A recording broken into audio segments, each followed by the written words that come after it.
Rusia, 6 April 2026. Serangan drone Ukraina besar-besaran lagi. Pertahanan menjadi kewalahan dan mulai panik. Kerugian militer yang tak bisa dipulihkan telah terjadi. Novorossiysk sedang terbakar. Sekali lagi, terminal minyak terbesar Rusia di Laut Hitam. Terminal yang memindahkan miliaran dolar setiap bulan itu terbakar untuk keempat kalinya dalam kurang dari 6 bulan. 2 dermaga hancur, pipa minyak bocor, katup pengendali meledak. Kebakaran begitu besar hingga satelit NASA mendeteksinya dari luar angkasa. Dan saat terminal itu terbakar, fregat Rusia terakhir yang mampu meluncurkan rudal kaliber di Laut Hitam juga terbakar, dihantam drone-drone yang coba ditembak jatuhnya tetapi gagal. Tapi apa yang terjadi di Novorossiysk bukan sekedar serangan biasa. Ketika Anda melihat beberapa bulan terakhir, Anda akan menyadari bahwa Ukraina tidak berusaha menghancurkan pelabuhan itu. Mereka sedang melakukan sesuatu yang Rusia sama sekali tidak bisa hentikan. Pada malam tanggal 5 ke 6 April, Ukraina meluncurkan sekitar 50 drone ke Novorossiysk. Itu adalah jumlah yang sangat besar untuk satu target saja. Dan Novorossiysk bukan satu-satunya tempat yang diserang malam itu. Secara total, pertahanan udara Rusia mengatakan telah mencegat 148 drone di berbagai wilayah negara itu hanya dalam 3 jam. Terlihat efisien. Tapi itu tidak cukup. Drone yang berhasil lolos tepat mengenai sasaran yang seharusnya mereka tuju. Terminal Chezkares terkena serangan langsung. Dan di sini kita perlu berhenti sejenak untuk memahami mengapa terminal ini sangat penting. Chezkares adalah titik akhir dari seluruh jaringan pipa minyak di selatan Rusia. Minyak dari Ural, Siberia, Kazakhstan, semuanya melewati sana sebelum dimuat ke kapal tanker. Dalam kondisi normal, Chezkares memproses sekitar 700.000 barel minyak per hari. Itu mewakili sekitar 20% dari semua yang diekspor Rusia melalui laut. Dan pada malam itu, drone-drone Ukraina menghantam 2 dermaga utama untuk pemuatan. Pipa-pipa minyak yang menghubungkan terminal ke kapal-kapal dan sistem yang mengontrol pengukuran serta distribusi minyak. Dengan kata lain, tidak ada gunanya memiliki minyak jika Anda tidak punya cara untuk memasukkannya ke dalam kapal. Itulah yang tepatnya dihancurkan Ukraina. Pemuatan minyak di Chezkares telah sepenuhnya dihentikan. Tapi terminal itu bukan satu-satunya target. Dalam operasi yang sama, drone-drone Ukraina menyerang fregat Admiral Makarov, sebuah kapal perang Rusia yang sedang berlabuh di pangkalan Angkatan Laut Novorossiysk.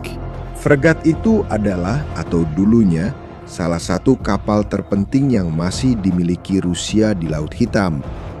Makarov membawa rudal kaliber, rudal jarak jauh yang digunakan Rusia untuk menyerang kota-kota dan infrastruktur Ukraina hingga jarak 2.500 km.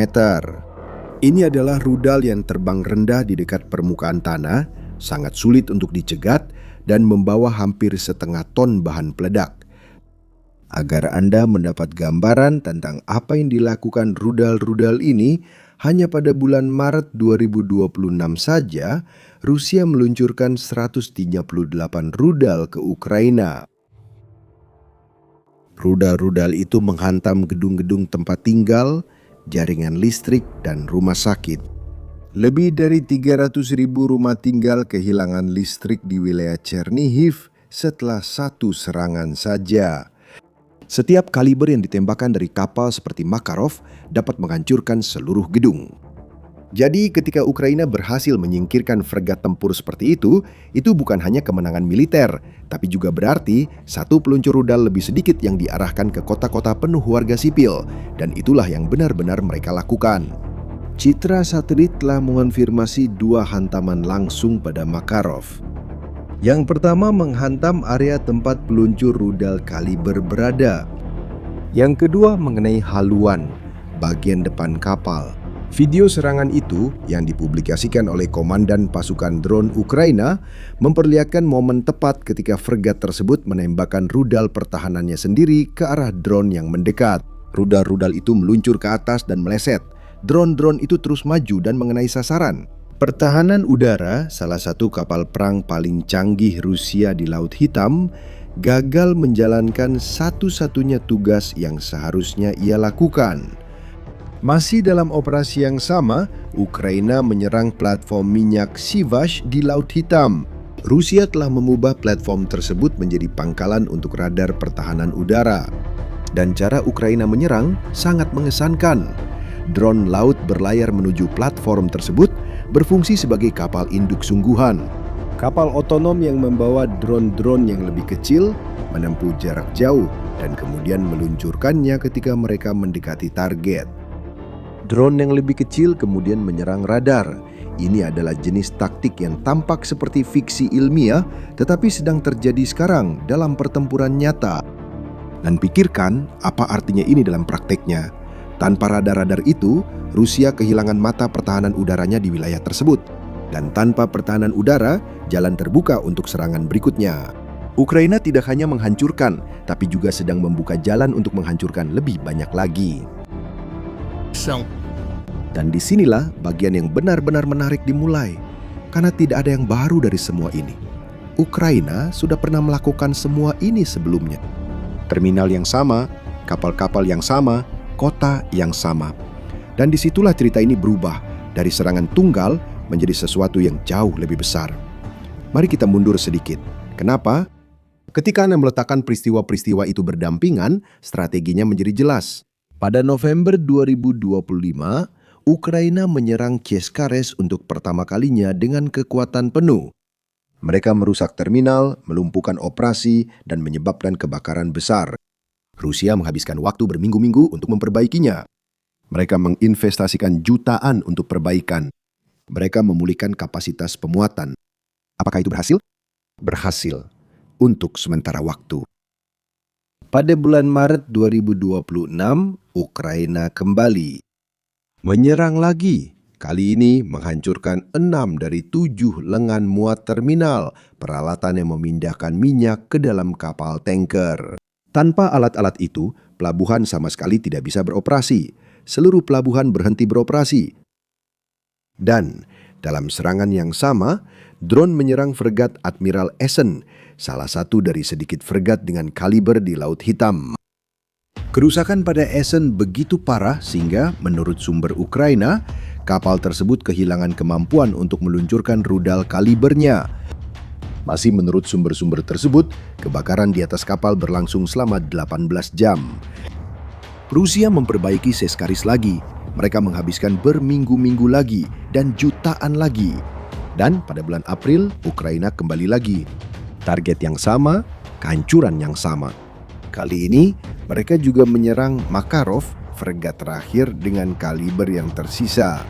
Sekarang berhenti dan pikirkan sebentar. November. Serangan, kehancuran, perbaikan. Maret. Serangan, kehancuran, perbaikan. April. Serangan, kehancuran, 3 kali pada target yang sama. Kamu sudah menyadari apa yang sedang dilakukan Ukraina di sini, kan? Ini bukan serangkaian serangan yang terpisah. Ini adalah sebuah strategi. Rusia memperbaikinya. Ukraina menghancurkan. Rusia memperbaiki lagi. Ukraina menghancurkan lagi. 4 kali dalam kurang dari 6 bulan. Dan setiap kali menjadi lebih buruk karena Ukraina belajar dari setiap serangan. Dia tahu di mana letak titik-titik lemahnya. Dia tahu pertahanan mana yang dipindahkan Rusia. Dia tahu jalur udara mana yang terbuka untuk serangan baru. Setiap serangan memicu serangan berikutnya. Tapi masalahnya bahkan lebih buruk dari yang terlihat, karena Rusia tidak bisa begitu saja meninggalkan Novorossiysk dan pindah ke tempat lain. Dan disinilah kita memahami besarnya kesalahan strategis yang dilakukan Rusia. Ketika Ukraina mulai menghancurkan kapal dan infrastruktur di Crimea, Rusia mengambil sebuah keputusan. Mereka memindahkan sisa armada Laut Hitam ke Novorossiysk. Mereka mempertaruhkan segalanya pada satu pelabuhan. Logikanya tampak masuk akal. Novorossiysk berada di wilayah Rusia, lebih jauh dari garis depan. Secara teori lebih mudah untuk dipertahankan. Itu adalah rencana B. Dan sekarang rencana B terbakar untuk keempat kalinya. Armada Laut Hitam terjebak, benar-benar terjebak. Sejak tahun 2022, Turki menutup Selat Bosporus, satu-satunya jalur yang menghubungkan Laut Hitam ke seluruh dunia untuk kapal perang. Turki melakukan itu berdasarkan perjanjian internasional yang disebut Konvensi Montreux, yang memberikan Turki hak untuk memblokir jalur tersebut pada masa perang. Secara praktis, ini berarti tidak ada kapal militer yang masuk atau keluar dari Laut Hitam. Fregat ketiga dari kelas yang sama, Admiral Grigorovich, terjebak di Mediterania sejak 2021. Kapal itu difoto di Aljazair pada tahun 2025 tanpa bisa kembali. Jadi, Rusia memiliki tepat 0 fregat dengan kaliber yang tersedia untuk menggantikan kapal-kapal yang sedang dihancurkan oleh Ukraina. 0.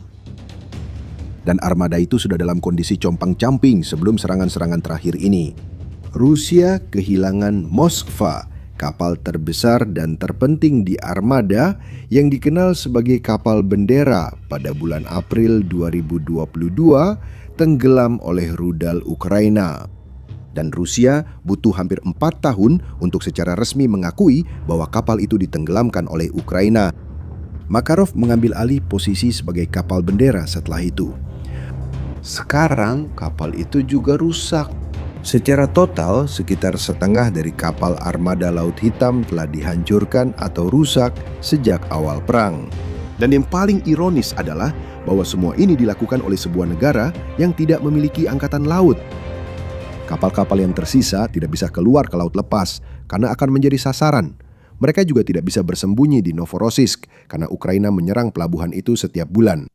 Dan mereka tidak bisa menerima bala bantuan karena Selat Bosporus ditutup. Ini adalah jebakan tanpa jalan keluar. Dan jika ini sudah terlihat buruk bagi Rusia, tunggu saja karena akan menjadi lebih buruk. Karena apa yang terjadi di Laut Hitam hanyalah setengah dari ceritanya. Ukraina melakukan hal yang sama di pelabuhan-pelabuhan Baltik. Ust-Luga dan Primorsk yang bersama-sama menyumbang 40% dari kapasitas ekspor minyak Rusia juga telah diserang berulang kali pada bulan Maret dan April. Asap dari kebakaran di Ust-Luga terlihat hingga ke Finlandia. Ekspor minyak Rusia turun dari lebih dari 4 juta barel per hari menjadi 2.300.000 hanya dalam 1 minggu. Ini adalah gangguan pasokan minyak terbesar dalam sejarah modern Rusia. Lembaga keuangan Bloomberg menghitung bahwa Rusia kehilangan sekitar $1 miliar dalam pendapatan hanya dalam 1 minggu karena serangan-serangan ini. Sekarang, pertimbangkan bahwa Rusia telah mengalokasikan setara dengan $157 miliar untuk pertahanan pada tahun 2026. Setiap minggu pelabuhan mereka tidak beroperasi adalah uang yang seharusnya membiayai mesin perang itu dan yang pada akhirnya tidak masuk. Dan di tengah semua ini, Rusia masih mencoba memanfaatkan situasi ini untuk keuntungannya sendiri. Menuduh Ukraina telah menyerang terminal tetangga yang sebagian dimiliki oleh Chevron dan Exxon Mobil, mencoba menciptakan krisis antara Ukraina dan Amerika Serikat.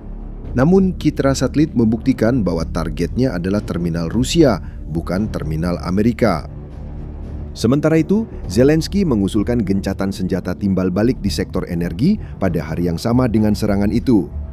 Jika Rusia berhenti menyerang infrastruktur energi Ukraina, Ukraina juga akan berhenti menyerang infrastruktur energi Rusia. Kamu tahu apa jawaban mereka? Tidak ada, benar-benar hening. Dan disinilah kita sampai pada inti dari cerita ini. Jika kamu memulai video ini dengan berpikir akan ada serangan Ukraina lagi terhadap Rusia, saya harap pada titik ini sudah jelas bahwa apa yang sedang terjadi jauh lebih besar dari itu. Ini bukan tentang sebuah terminal yang terbakar. Ini tentang seluruh sistem yang sudah tidak berfungsi lagi. Lihat, Ukraina berencana memproduksi lebih dari 7 juta drone pada tahun 2026. 7 juta, hampir 50% lebih banyak dari 5 juta yang diproduksi pada tahun 2025. Faktanya, drone semakin murah, dengan jangkauan yang lebih jauh dan semakin pintar. Dari bulan ke bulan, Ukraina mampu melancarkan serangan yang lebih besar terhadap target yang lebih jauh, dan Rusia tidak mampu menggantikan apa yang hilang. Mereka tidak bisa memperbaiki lebih cepat daripada Ukraina menghancurkan. Mereka tidak bisa memindahkan kapal untuk menggantikan yang rusak. Mereka tidak bisa melindungi pelabuhan mereka. Rusia akan memperbaiki Novorossiysk lagi, itu fakta. Kemungkinan besar mereka sudah mulai memperbaikinya sekarang. Mereka akan menghabiskan waktu berminggu-minggu, akan menghabiskan jutaan, dan dalam sebulan, mungkin kurang, Novorossiysk kemungkinan besar akan terbakar lagi. Karena masalah Rusia bukanlah serangan ini, bukan yang sebelumnya, dan bukan juga yang berikutnya. Masalahnya adalah serangannya tidak pernah berhenti, dan Rusia tidak punya jawaban untuk itu. Dan saya ingin tahu pendapat kalian. Menurut kalian, apakah Rusia masih punya cara untuk melindungi pelabuhannya? Atau ini adalah perang yang memang tidak bisa mereka menangkan? Tulis di kolom komentar. Jika video ini membantumu memahami apa yang sedang terjadi, bagikan kepada seseorang yang mengikuti konflik ini.